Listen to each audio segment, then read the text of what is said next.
श्री गुरुवे नमः। श्रुति स्मृति पुराणानाम् आलयं करुणालयं नमामि भगवत्पादं शङ्करं लोकशङ्करं। शङ्करं शङ्कराचार्यं केशवं बादरायणं सूत्रभाष्यकृतो वन्दे भगवन्तो पुनः पुनः। ओम शांति शांति शांति। ओम।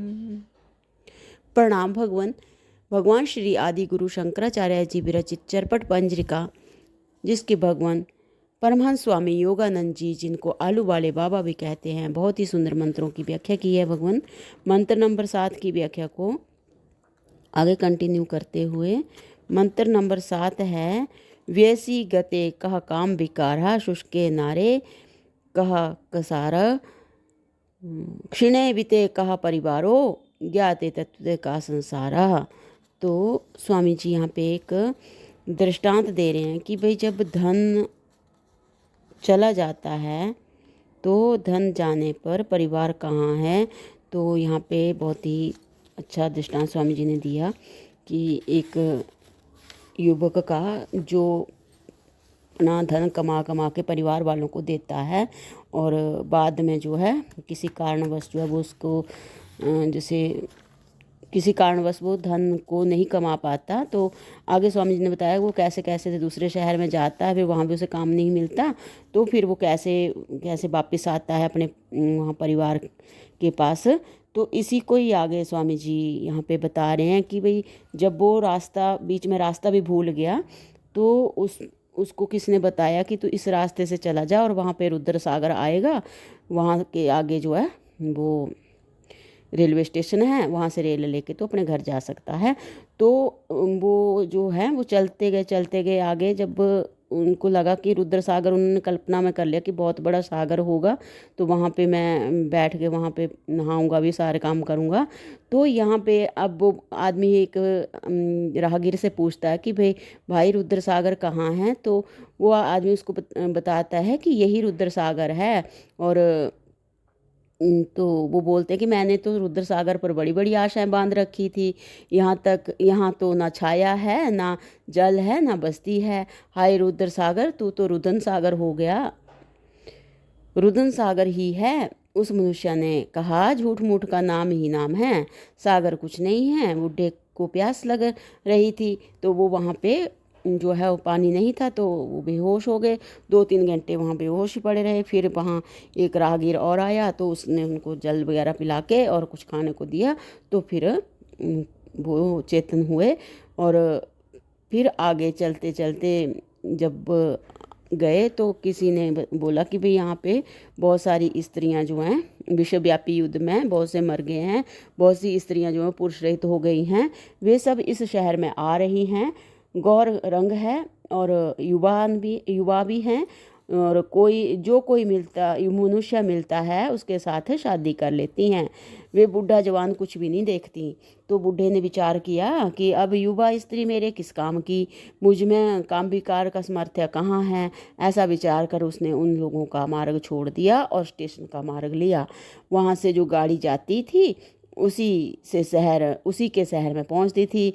स्टेशन पर सब टिकट ले रहे थे, बूढ़े के पास दाम थे नहीं। स्टेशन मास्टर को उस पर दया आ गई, उसने उसे बिना टिकट ही गाड़ी में बिठा दिया।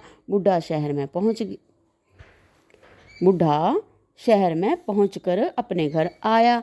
कुछ रात्रि हो गई थी। बूढ़े ने बहुत आवाज़ लगाई परंतु किसने किवाड़ ना खोले, बेचारा रास्ते में ही सो रहा। जब सुबह हुई बूढ़ा घर में घुसने लगा तो घर वालों ने उसे घर में घुसने न दिया और कहा, हम तुझे नहीं जानते हैं कि तू कौन है। पति पिता भाई का सबका ही स्वर्गवास हो गया है, तू हमको ठगने को आया है। बूढ़े ने बहुत प्रकार से पूर्व का वृत्तांत कहा। तो भी किसी ने घर में घुसने न दिया, क्योंकि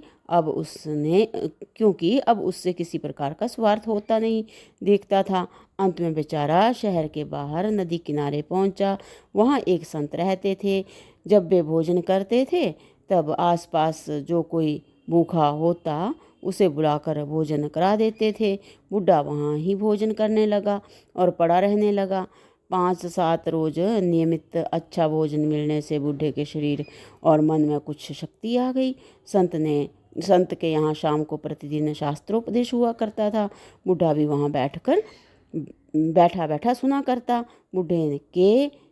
बूढ़े ने धन के तमाशे देख लिए थे। जगत में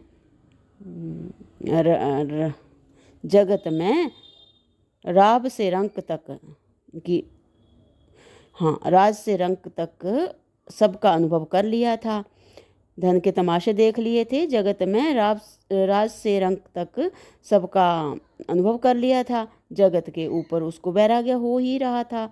संत के पास के निवास से, संत के पवित्र भोजन से और नित्य के शास्त्रोपदेश से वह बहुत जल्दी शुद्ध हो गया और उपदेश का उस पर असर होने लगा। थोड़े ही दिनों में जो बहुत परिश्रम से भी सामान्य मनुष्य को प्राप्त होना कठिन है, ऐसा ब्रह्म तत्व उसे प्राप्त हुआ। जब वैराग्य से अंतःकरण शुद्ध हो गया तो उपदेश का रंग चढ़ने में देरी ही क्या थी। कुटुंब, धन और शरीर आसक्ति निवृत्त हो ही चुकी थी। उसके पूर्व पुण्य ने भी मदद दी। थोड़े समय में ही वह ब्रह्मज्ञानी हो गया। बूढ़े का अंतिम समय बहुत अच्छे प्रकार से व्यतीत हुआ। शरीर अंत में वह मोक्ष को प्राप्त हुआ। तो स्वामी जी बता रहे हैं कि यहाँ पर जो ऊपर का जो हमने दृष्टांत दिया, इसमें जो है सब स्पष्ट हो गया। एक उपमेय के लिए 3 उपमा दिखाई हैं। तत्व ज्ञान हो जाने के बाद संसार नहीं रहता। उसको समझाया कि जैसे अवस्था चली जाने से काम विकार नहीं रहता, जैसे जल चले जाने से तालाब नहीं रहता, जैसे धन चले जाने से परिवार नहीं रहता, इसी प्रकार तत्व ज्ञान हो जाने से संसार नहीं रहता। इसी बात को समझाने के लिए स्वामी जी बोल रहे हैं कि तत्व ज्ञान हो जाने से संसार नहीं रहता। इसी बात को समझाने के लिए ये ऊपर की 3 बातें बताई कि जो है वो काम विकार, अवस्था चली जाने से काम विकार नहीं रहता, जल चले जाने से तालाब नहीं रहता, धन चले जाने से परिवार नहीं रहता। तो अब आगे स्वामी जी बता रहे हैं कि यह हीन उपमा है, क्योंकि प्रथम के तीनों का फिर होना जो है यानी कि ये बताया कि जो ये पहली 3 हैं ये तो फिर से संपित हो सकती हैं, परंतु तत्व ज्ञान होने के पश्चात संसार का होना कभी भी संभित नहीं है। संसरना चलना संसार है। जब तक तत्व का बोध नहीं होता तब तक संसार की सत्यता है। सत्य समझे हुए संसार में ही चलना होता है। जब आत्म तत्व, ब्रह्म तत्व का यथार्थ बोध हो जाता है तब संसार तुच्छ, झूठा हो जाता है। तब ज्ञानी के लिए संसार नहीं रहता। जैसे दिन होते ही रात्रि का अंधेरा टिक नहीं सकता, इसी प्रकार तत्वबोध होते ही संसार नहीं टिकता। अविवेक से संसार की सिद्धि है।